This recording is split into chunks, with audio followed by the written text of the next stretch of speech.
Vous êtes-vous déjà retrouvé au milieu d'une tempête, avec l'impression que le monde s'écroule autour de vous? C'était peut-être une perte d'emploi, une maladie soudaine, ou un chagrin qui vous a laissé demander « Pourquoi moi, Allah ?» Nous voyons souvent l'épreuve comme une punition, mais et si c'était en fait une miséricorde cachée, un appel de notre Créateur pour nous rapprocher de lui? Tout comme un jardin a besoin à la fois de soleil et de pluie pour s'épanouir, nos âmes ont besoin à la fois de facilité et d'épreuves pour devenir fortes et résilientes. Alors, la prochaine fois que vous demanderez « Pourquoi moi ?» rappelez-vous, votre épreuve peut être un signe de l'attention d'Allah, une chance d'être élevé et purifié par sa sagesse et son amour. En islam, les épreuves ne sont pas des punitions, ce sont des signes de l'amour d'Allah et un moyen de purification. Tout comme un parent laisse un enfant trébucher pour l'aider à grandir, Allah nous permet de lutter afin que nous puissions développer force et foi. Le prophète Muhammad, que la paix soit sur lui, a enseigné que les épreuves dans ce monde peuvent nous purifier de nos péchés, nous préparant pour l'au-delà.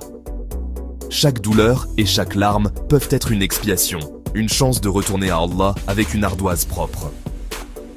Lorsque vous faites face à des difficultés, voyez-les comme une purification spirituelle et un signe qu'Allah vous guide et vous élève. La vraie foi se révèle dans l'adversité, pas dans la facilité. Comme l'or purifié par le feu, notre iman est affiné par les épreuves, brûlant l'arrogance et l'attachement à ce monde. Les prophètes ont affronté les épreuves les plus difficiles, non parce qu'Allah était mécontent, mais parce que leur foi était assez forte pour être élevée. Les épreuves nous poussent à ne compter que sur Allah, approfondissant notre confiance et notre sincérité. Dans l'adversité, notre foi devient réelle et inébranlable. Chaque épreuve est une invitation à se rapprocher d'Allah et à en ressortir avec un cœur brillant de certitude. Allah nous donne 3 outils puissants pour l'épreuve: la patience, sabre, la prière, salah, et la confiance, tawakkul. La patience est une persévérance active, accepter le décret d'Allah avec un cœur satisfait.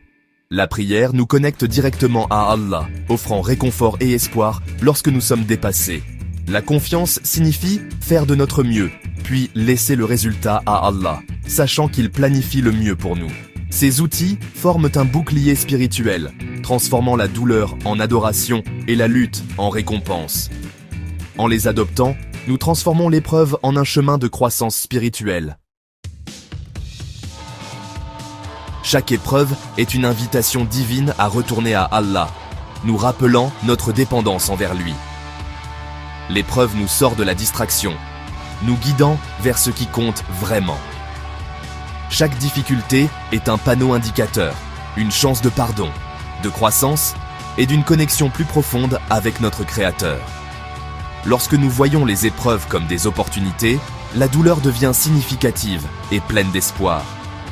Votre lutte n'est pas aléatoire, c'est un appel personnel d'Allah, vous purifiant et vous élevant.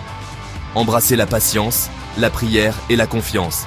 Que votre épreuve soit un pont vers sa miséricorde. Dans chaque épreuve, il y a un trésor caché, la proximité avec Allah.